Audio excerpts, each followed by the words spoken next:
ರಾಗ ಕಥೆಗಳಿಗೆ ಸ್ವಾಗತ. ಇವತ್ತು ಶ್ರಾವಣ ಮಾಸದ ಬಗ್ಗೆ ತಿಳ್ಕೊಳ್ಳೋಣ. ದ್ವಾದಶ ಮಾಸಗಳಲ್ಲಿ 5ನೇ ಮಾಸವೇ ಶ್ರಾವಣ ಮಾಸ. ಪಂಚಮಂ ಕಾರ್ಯಸಿದ್ಧಿ ಅಂತಾರೆ ಗೊತ್ತಾ?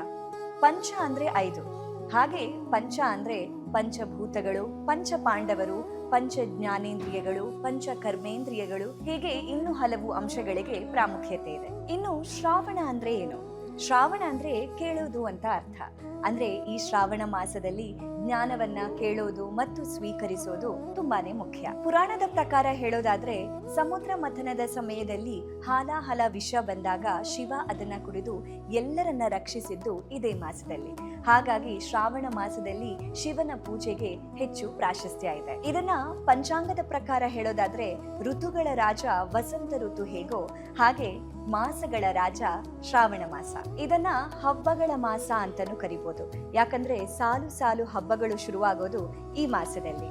ರಕ್ಷಾಬಂಧನ, ಭೀಮನ ಅಮಾವಾಸ್ಯೆ, ಮಂಗಳ ಗೌರಿ ವ್ರತ, ವರಮಹಾಲಕ್ಷ್ಮಿ, ನಾಗರ ಪಂಚಮಿ, ಹೀಗೆ 10 ಹಲವು ಹಬ್ಬಗಳ ವಿಶೇಷವೇ ಈ ಶ್ರಾವಣ ಮಾಸ. ಹಾಗಾಗಿ ಈ ಮಾಸವನ್ನ ಜಪ, ತಪ, ಧ್ಯಾನ ಮತ್ತು ದಾನಕ್ಕೆ ತುಂಬಾನೇ ಅನುಕೂಲಕರವಾದ ಸಮಯ ಅಂತ ಪರಿಗಣಿಸಲಾಗಿದೆ. ಇನ್ನಷ್ಟು ಇಂತಹ ಕಥೆಗಳಿಗೆ ನೋಡ್ತಾ ಇರಿ ರಾಗ ಕಥೆಗಳು.